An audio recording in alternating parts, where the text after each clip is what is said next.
Hey, it's Brian and Jake with the Midnight Mechanic. And today we're going to show you how to replace the brake hoses in the front of your Ford Ranger. And this is Jake's 1999 Ford Ranger. And the hoses in the front are actually okay in this. But as they get old, they can deteriorate on the inside, which can cause your brake calipers to lock up sometimes and hold pressure. I don't want that to happen to him. He's getting his license soon. He's going to be driving this on the road.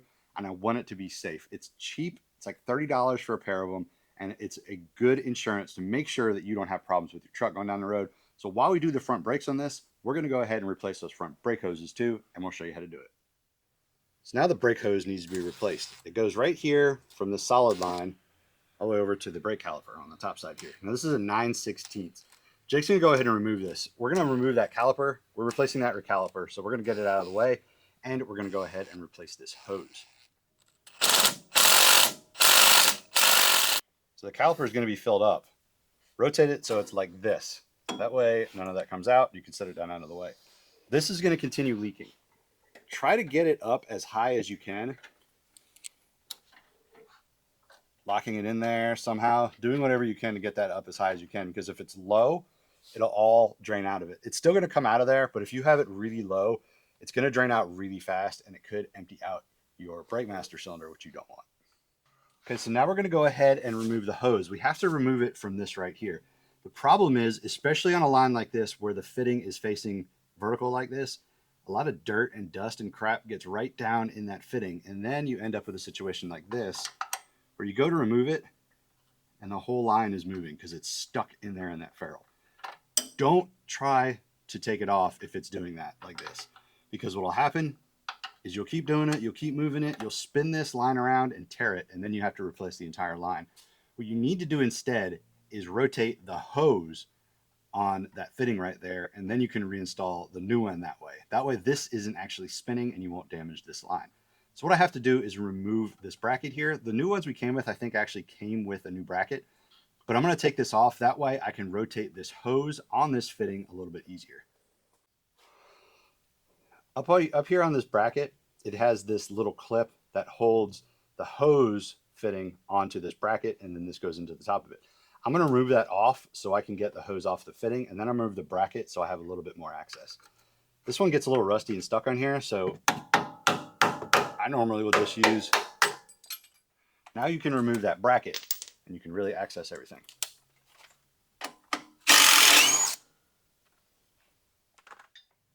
All right, now since that's rusted on there, what I can do is I'm going to hold a wrench on this fitting to keep it from spinning, and then use another wrench on this to actually spin this whole bracket and everything off of that fitting.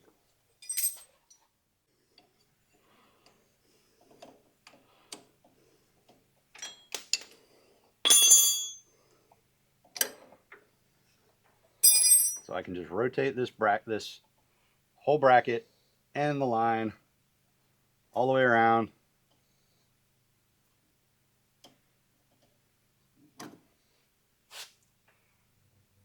And there you go. It's off. Everything's out of the way. And that fitting is undamaged. Now I can go and reinstall the new hose in the same manner I did that. So I reinstalled the old bracket. I thought I had recorded, but I didn't. So this is just what it is right here. You have to take this little horseshoe off. And I used a snap ring pliers and I spreaded it out.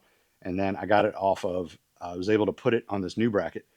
There's 4 flats on this and 1 rounded kind of edge. There's a hole in this that matches that rounded edge. There's only one way it can go in there.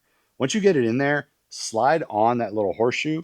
And then what I did was I took a pair of pliers and I just pinched it down. Just grab that, pinch it down until it's tight, and now it won't come off. Now we can go ahead and reinstall this on the truck. So now I'm going to reinstall the hose. Just like before, this little fitting is stuck on this line. It's not going to rotate. So you don't want to mess it up. So we're going to install it the same way we took it off.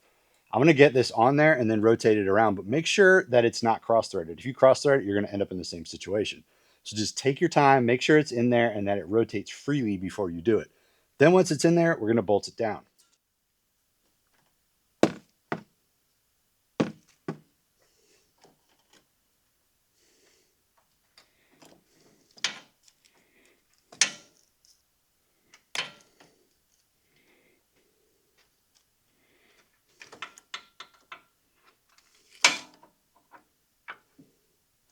Once you get it to a certain point, then you're going to go ahead and put your tools on it so you can go ahead and straighten that thing out without damaging that upper fitting. So I'm going to put this wrench on here to hold that upper line from spinning. And now I can put my tool on here and tighten it up to the point where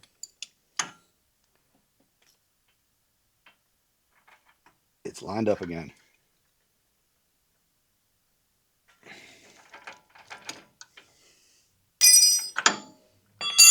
Now I can go ahead and get that bolt this bracket back in place.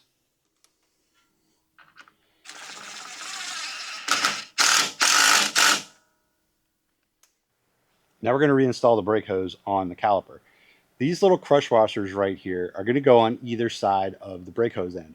And this banjo bolt right here, you can see it has a hole on the side here and in the bottom. That's where brake fluid is going to flow through actually. It's going to come in the side, go through here, come out here into the caliper. So you got to make sure that you have the correct crush sleeves on here. Sometimes the old ones get stuck like this one. We're going to go ahead and pick off the old one and reinstall these new ones onto the caliper. So this yellow plug right here is actually where we're going to attach that brake hose to. Remove that yellow cap. And you can throw this away, but I actually like to keep these just in case I have a caliper or something that I'm trying to keep fluid from coming out. Now you can just stick that in there. So I normally keep these caps. So what we're going to do is I'm going to take that banjo bolt. I'm going to put one of those crush washers on it. And now it has this notch here. This notch is going to go facing up because otherwise it won't sit on there properly.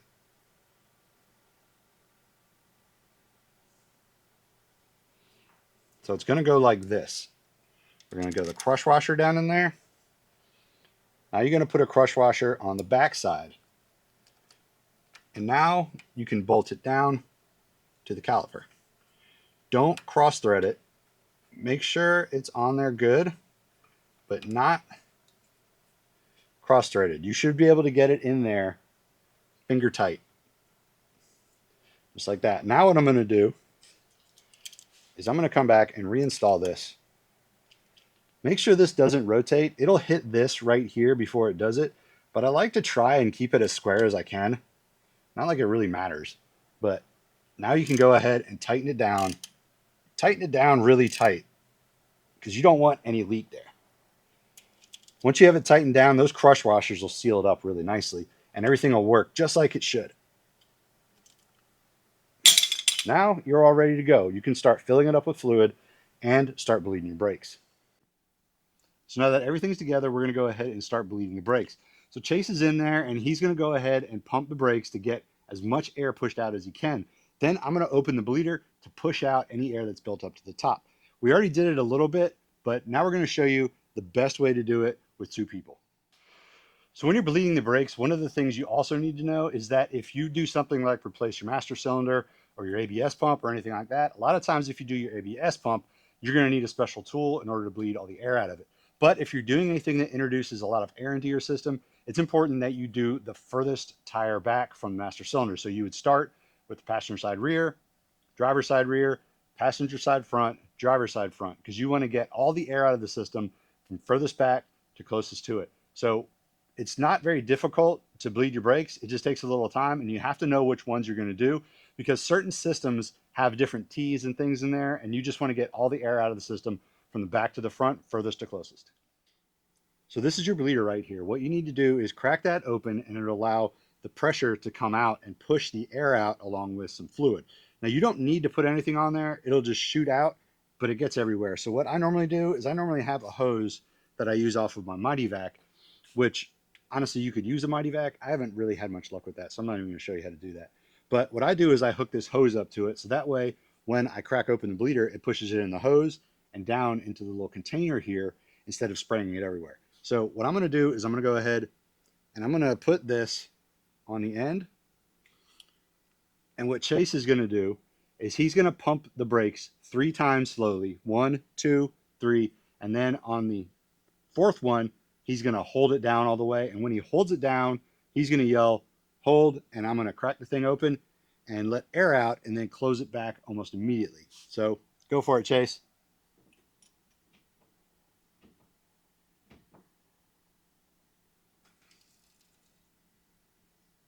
All right, one more time.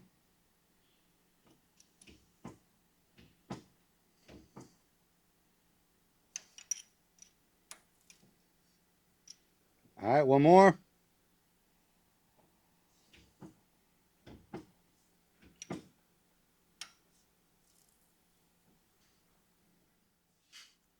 So once it's like this and you open it up and no air comes out and it's just all fluid, you know that there's no air left in the system and your brakes are completely bled and you're good to go.